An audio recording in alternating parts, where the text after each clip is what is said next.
feels like an endless playground. You're like standing in the valley and you just look up and up and up. It just keeps going. It's just an incredible place, and to be able to go with all my homies, could not turn that down.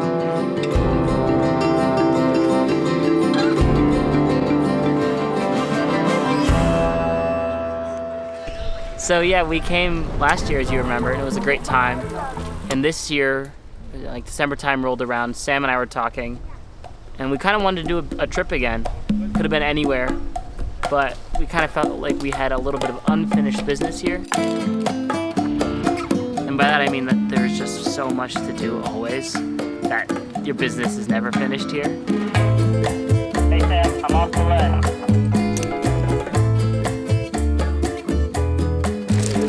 Climbing materials. More climbing materials. What's the weather looking like today? A little cloudy, a little chilly, but it shouldn't be too bad. It was raining yesterday, so it's a bit of an improvement. It's wet.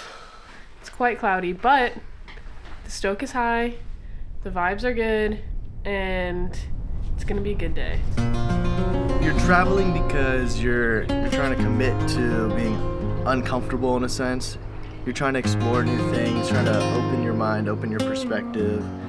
I think the fact that it is such an adventure to get here brings people from all over.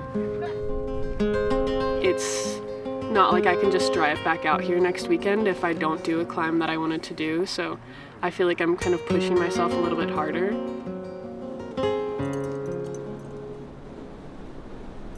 I think the best that Potrero Chico has to offer is long sport routes. The landscape is almost similar to Yosemite, except exactly opposite of Yosemite in that it's super bolted and like it feels super safe. You look around, you see streaks of where multi-pitches go up. It's just incredible climbs, super well bolted. Feels pretty safe and comfy most of the time, and you get to just go fast. Sometimes it gets even hard because you're climbing up and you kind of get a little confused if you're on the right bolt line because they're just so close. There's so much to do. Everyone says, oh, it's like gym climbing. Okay, it's not like gym climbing at all. The holds aren't colorful things on the wall, okay? You don't know what to grab. We're up here on top of this rock. It's beautiful out. As you can see, you get this amazing Hidalgo cityscape. And we're just kind of relaxing. Last night we were rappelling and I threw my rope into a frickin' tree. And I was wrestling that tree for a while to try to get the rope out of the tree. But that's part of the adventure, right? If everything goes as planned, then you're not doing it right. We ran out of water like 3 hours ago, 2 hours ago. Yeah, kill the rest of it. I like couldn't feel my arms, I couldn't feel my hands, I couldn't feel my legs, and I started to freak out. And Ben got to me, and I'm like still like panting. I'm like so tired. I'm like, dude. Hey Kyle, what are you guys up to right now? So here we are. We got a bunch of bikes that didn't work, and Dylan had the wise idea of making them work. I'm making the gears shift a little nicer. We don't really have a lot of parts, so we're just kind of make do with what we got. And yeah, we're making bikes work.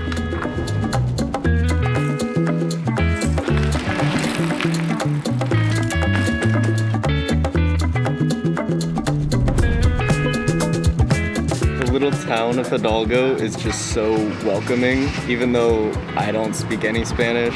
In America, people are just stressed about their jobs all the time. So you don't really see that. You know, people don't really approach you because they're all in their own head about what's going on in their life. But here it's like, there's no big rush. When you walk into the market, it's lively, it's busy. There's tourists, there's locals. You see the bingo game happening, and it's awesome. Literally every single person you pass waves and says hello, even if they're driving past in a car and you're walking. It just feels very welcoming and inviting. I'm just painting the wood because they're going to make shelves out of these. So we have a whole bunch of climbing gear that's been donated to El Búho. That's just like used shoes, ropes, harnesses and stuff, and we've double checked it for safety. But we use that combined with our climbing experience to be able to help the locals get to do something that they wouldn't be able to do otherwise. The people have been really engaged and interested, and they're learning how to like climb, how to belay, how to lead belay, and how to rappel. And so we're trying to like give them a real good foundation so that they can be climbing safely and hopefully like meeting other climbers to be able to do more of this stuff in the future. This year we decided to ball out a little bit and spend a little bit less than $20 a night to stay in a cabin. Yo, welcome to our crib, man. This is where we've been staying for the past week. How's the rest doing? I think it's good. What do we do? This is one of like 4 bowls in this entire establishment. You really don't need to spend a lot of money to go have adventures such as this. We're staying for what, $15 a night. Flights came out to $150. So like I'm spending like, I don't know, $600 for 10 days. A lot of it is just getting out there and doing it. We're basically living in an art sculpture. I don't think there's any regulations, no OSHA, but I mean, it seems to stand, and there we are.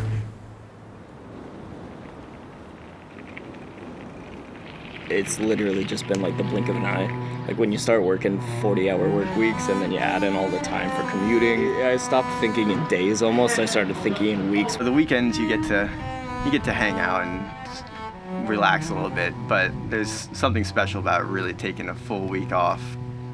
I work 2 jobs and I don't make that much money. I make like a little over minimum wage, but like having a job that lets me have these adventures is so important because I think I'd go super stir crazy. Just being able to have boundaries between your work and your life. I'm just somewhere else and you get to slow down. Just separate yourself and relax and be with your friends and act like a kid again. It's great.